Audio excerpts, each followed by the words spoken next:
पढ़ाई करेंगे। So students, आज हम पढ़ेंगे new topic angles and property of a triangle. इसके प्रीवियस वीडियो में हमने एक्सरसाइज 6.2 कंप्लीट करी थी। उस वीडियो की लिंक आपको मेरे डिस्क्रिप्शन बॉक्स में मिल जाएगी। सो स्टूडेंट्स, स्टार्ट करते हैं new topic angles and property of a triangle. So students, आपको याद होगा कि जैसे हमने प्रीवियस वीडियो में एक्सरसाइज 6.2 में फोर्थ क्वेश्चन में एक प्रॉपर्टी यूज करी थी, which is sum of angle of triangle is 180 degree. Okay, तो ये जो प्रॉपर्टी होती है उस प्रॉपर्टी का मीनिंग क्या होता है कि जैसे सपोज आपको ट्रायंगल ABC गिवन है और उसमें आपको बोला है कि angle sum property of a triangle apply करनी है।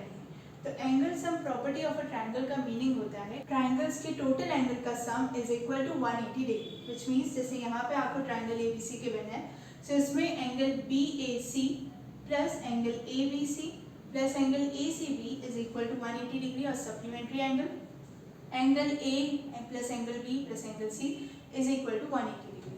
इसी कॉन्सेप्ट का यूज करके हम लोग सॉल्व करेंगे NCERT एक्सरसाइज 6.3। इसी कॉन्सेप्ट पर बेस्ड है वो पूरी एक्सरसाइज, उसमें हमें angles and property of triangle he apply करनी है। तो स्टार्ट करते हैं एक्सरसाइज 6.3 और ये साइड लिखे रहने देते हैं, जिससे कभी आपको हेल्प की ज़रूरत हो तो आप यहाँ से देख के समझ सकते हैं कि हम क्या प्रॉपर्टी और किस प्रॉपर्टी को अप्लाई करें। So students, exercise 6.3 first question में गिवन है इन फिगर 6.39। अब स्टूडेंट्स, फिगर क्या है? फिगर कुछ इस टाइप का है, इसमें एक ट्राइंगल फॉर्म हो रहा है।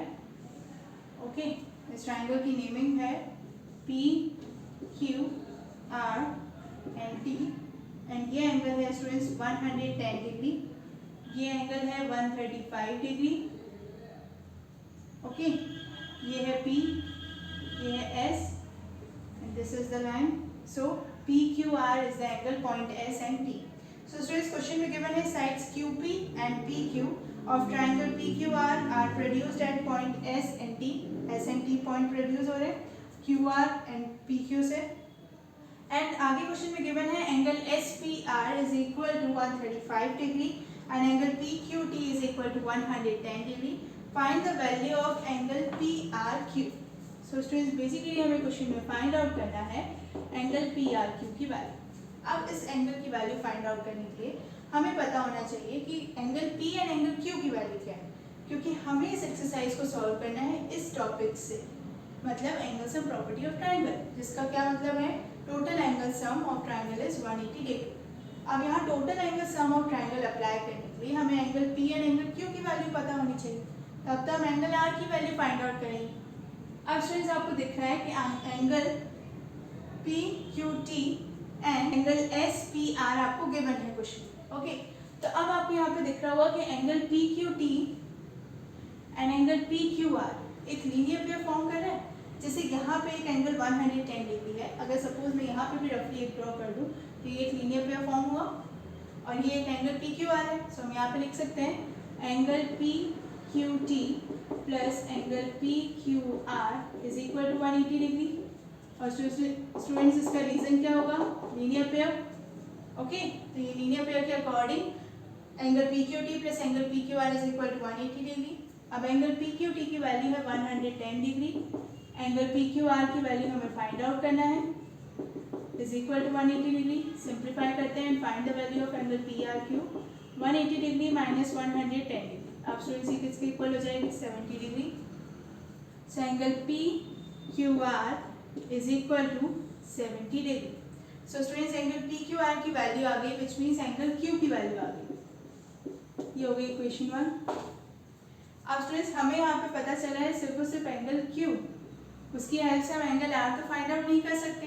अब एंगल P के लिए भी आपको सिमिलर केस दिख रहा है कि यहाँ पे angle SPR and angle QPR और RPQ, ये एंगल जो है ये एक लीनियर पेयर फॉर्म कर रहा है। Similarly as angle PQT and angle PQR जो फॉर्म किया था वो भी लीनियर पेयर था। सो हम यहाँ पे लिख सकते हैं angle QPR plus angle SPR is equal to 180 degree. Reason behind this is linear pair. Okay, angle QPR की वैल्यू स्टूडेंट्स फाइंड आउट करनी है, plus angle SPR is 135 degree 180 degree. Friends, angle QPR की value कितनी हो जाएगी? 45 degree, which means angle P is equal to 45 degree. ये students हो गई first equation. Okay, this is second equation आई थी, एंगल क्यू की value which is 70 degree and angle P की वैल्यू 45 डिग्री। अब हम अप्लाई कर सकते हैं यहाँ पे angle sum property of triangle which means total sum of angles of triangle is 180 degree. So हम यहाँ पे लिखेंगे in triangle P Q R angle Q P R plus angle P Q R plus angle P R Q is equal to 180 degree. Okay, angle Q P R is 45, angle P Q R is 70 degree. Okay, plus angle P R Q is equal to 180 degree. Simplify करते हैं students इसे और, क्योंकि हमें value find out करनी है angle P R Q की। So angle P R Q is equal to 65 degree. Okay, so students angle P R Q की टोटल वैल्यू कितनी आई है 65 डिग्री। सो स्टूडेंट्स हम लास्ट में लिख सकते हैं hence angle P R Q is equal to 65 degree और angle R is equal to 65 degree. This is the final answer of question first. So students अब आप ले लीजिए इसका स्क्रीनशॉट। तो स्टूडेंट्स आई होप आपको फर्स्ट क्वेश्चन अच्छे से समझ में आ गया होगा। अब हम सॉल्व करते हैं second question. So second question में गिवन है in figure 6.40 angle x is equal to 62 degree, angle xyz is 54 degree. If YO and ZO are the bisectors of angle XYZ and XZY respectively of triangle XYZ, find angle OZY and angle YOZ. So students यहाँ पे हमें दो angles की value find out करनी है, angle OZY and angle YOZ।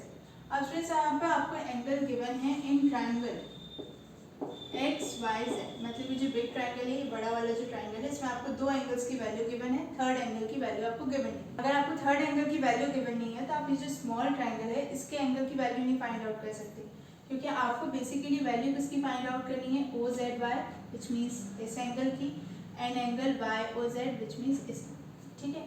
सो यहाँ पे अगर आप यहाँ पे अगर वैल्यू लेना चाहें तो यहाँ पे वैल्यू आपको मिल जाएगी एंगल Y की, बट एंगल Z की वैल्यू की रिक्वायरमेंट के लिए आपको पता होना चाहिए कि एंगल XZY की वैल्यू कितनी है। सो स्टूडेंट्स यहाँ पे हम लिखेंगे in triangle XYZ angle X angle Y angle Z is equal to 180 degree. हमें पता है जो एंगल सम प्रॉपर्टी है उसका मतलब क्या है कि total angle sum of a triangle is 180 degree. So यहाँ पे हम बिग ट्राइंगल जो XYZ है इसमें अप्लाई कर रहे हैं angle sum property of triangle. So XYZ is equal to 180 degree, X is 62 degree, Y is 54 degree given in already in question. So angle Z is equal to 180 degree. Okay, अब इसका addition करेंगे, so angle Z is equal to 64 degree. So students final value of the angle Z is 64 degree. So students ये whole angle की value आपको मिल गई है, वो है 64 डिग्री। So students आपको क्वेश्चन में गिवन है कि OY and OZ ये जो लाइंस हैं ये angle XZY and angle XYZ को बाइसेक्ट कर रही है, विच मीन्स कि टू इक्वल पार्ट्स में डिवाइड कर रही होगी। सो यहाँ पे हम वैल्यू फाइंड आउट कर सकते हैं इजीली एंगल OYZ की। कैसे? जैसे इन ट्राइंगल, यहाँ पे हम लिखेंगे इन ट्राइंगल OYZ। अब अभी से पहले हमने एंगल XYZ की बात की थी, अब हम यहाँ पे बात कर रहे हैं एंगल OYZ की। ओके, अब एंगल OYZ में सपोज मुझे एंगल Y की वैल्यू फाइंड आउट करना है, विच मीन्स एंगल OYZ की। ओके, सो ये क्या हो जाएगा हाफ ऑफ एंगल Y। अब हाफ ऑफ एंगल Y क्यों? कि एंगल Y जो है ये टोटल एंगल है यहाँ तक, ठीक है, उसमें स्मॉल ट्राइंगल का एंगल भी इंक्लूड है। सो वो उसकी वैल्यू कितनी है 54 डिग्री। अब आपको वैल्यू किसकी फाइंड आउट करनी है एंगल OYZ की, मतलब उस एंगल की हाफ की, क्योंकि आपको क्वेश्चन में गिवन है कि OY लाइन जो है वो बाइसेक्टर है ऑफ एंगल A। सो हम यहाँ पे क्या करेंगे simplify, so half into 54। Okay, क्योंकि 54 डिग्री की वैल्यू है एक्स वाई एंगल की। सो हम यहाँ पे हो जाएगा angle OYZ is equal to, अब इसको अगर हम सिंप्लीफाई करेंगे तो is equal to 27 degree. Okay, so students angle OYZ की वैल्यू कितनी आई 27 डिग्री, और हमें यहाँ पे OZY एंड YOZ की वैल्यू फाइंड आउट करी और हमने यहाँ पे फाइंड आउट किया है सभी OYZ। सो स्टूडेंट्स अब हम वैल्यू फाइंड आउट करेंगे OZY की, ठीक है, OZY। अब OZY भी सिमिलरली जैसे यहाँ पे OYZ फाइंड आउट किया है ऐसे ही OZY भी फाइंड आउट होगा। क्यों? क्योंकि ये भी OZ जो है ये भी एक बाइसेक्टर है एंगल Z की। सो हम यहाँ पे क्या लिखेंगे angle OZY, okay, angle OZY is equal to half of angle Z। अब एंगल Z की वैल्यू कितनी आई स्टूडेंट्स जो हमने फाइंड आउट की थी 64।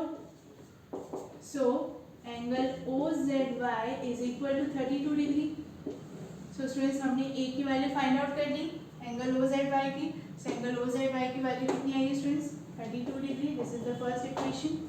ओके, अब स्टूडेंट्स आपको मिल गई एंगल OYZ की वैल्यू, एंगल OZY की वैल्यू। स्टूडेंट्स जब एंगल OZY की वैल्यू हमने फाइंड आउट कर ली है, एंगल OYZ की वैल्यू फाइंड आउट कर ली है, मतलब angle Y and angle Z हमें पता चल गया, तो अब एंगल O निकालना इजी है with the help of angle sum property.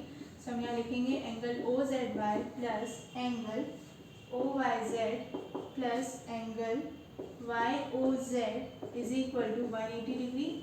ठीक है, angle OZY is 32 plus angle OYZ is 27 plus angle YOZ 180 degree. So angle YOZ is equal to 121 degree. So students, this is the final answer and this is the value of angle YOZ. So हम यहाँ पे last में लिख सकते हैं hence angle OZY is equal to 32 degree and angle YOZ is equal to 121 degree.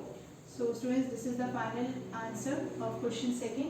So students, अब आप ले लीजिए इसका स्क्रीनशॉट। Students, I hope आपको सेकेंड क्वेश्चन अच्छे से समझ में आ गया होगा। अब हम सॉल्व करते हैं third question. So third question में given है in figure 6.41 AB is parallel to DE, angle BAC is equal to 35 degree and angle CDE is equal to 53 degree. Find the value of angle DCE. So students, figure already given है book में। So हमें यहाँ पे value find out करनी है angle DCE। अब students आपको दिख रहा है कि CDE एक ट्राइंगल फॉर्म कर रहे हैं। So यहाँ पे हम एंगल सम प्रॉपर्टी अप्लाई कर सकते हैं, बट उसके लिए हमें अगर यहाँ पे एंगल DCE की वैल्यू फाइंड आउट करनी है, सो हमें यहाँ पे पता होना चाहिए कि एंगल E की वैल्यू क्या है और एंगल DEC की वैल्यू क्या है।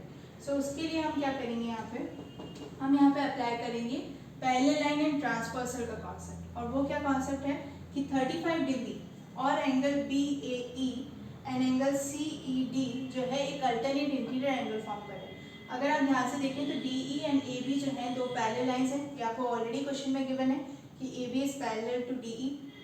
जब ये दोनों लाइंस पैरेलल हैं तो AE जो है एक ट्रांसवर्सल की तरह वर्क करेगा। अब AE जब एक ट्रांसवर्सल है, so angle BAE and angle CED जो है वो अल्टरनेट इंटीरियर एंगल्स प्रॉपर्टी के थ्रू ये दोनों एंगल्स इक्वल हो जाएंगे। सो यहाँ पर हम लिखेंगे एंगल BAE और BAC is equal to angle CED।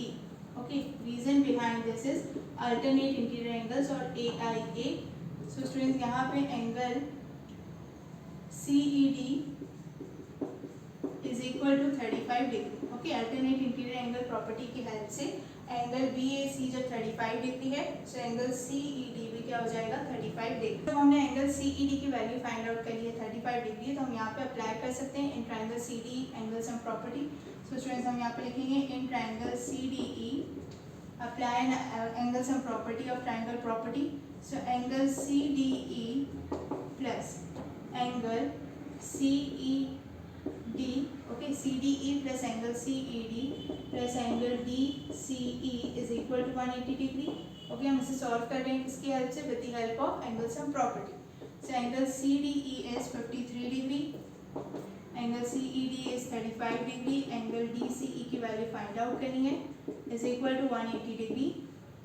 So angle DCE is equal to 92 degree. So students, the final answer is 92 degree और angle DCE is, hence angle DCE is equal to 92 degree. So students, final answer is 92 degree और the value of angle DCE is 92 degree. So students, I hope आपको बहुत अच्छे से समझ में आ गया होगा कि कैसे हमने क्वेश्चन नंबर 3 सॉल्व करा। अब इसके नेक्स्ट वीडियो में हम कंटिन्यू करेंगे एक्सरसाइज 6.3। सो फ्रेंड्स, प्लीज़ मेरे चैनल को सब्सक्राइब करें एंड बेल आइकन जरूर दबाएं, जिससे जब मैं नेक्स्ट वीडियो अपलोड करूं तो आपको notification show. Thank you students.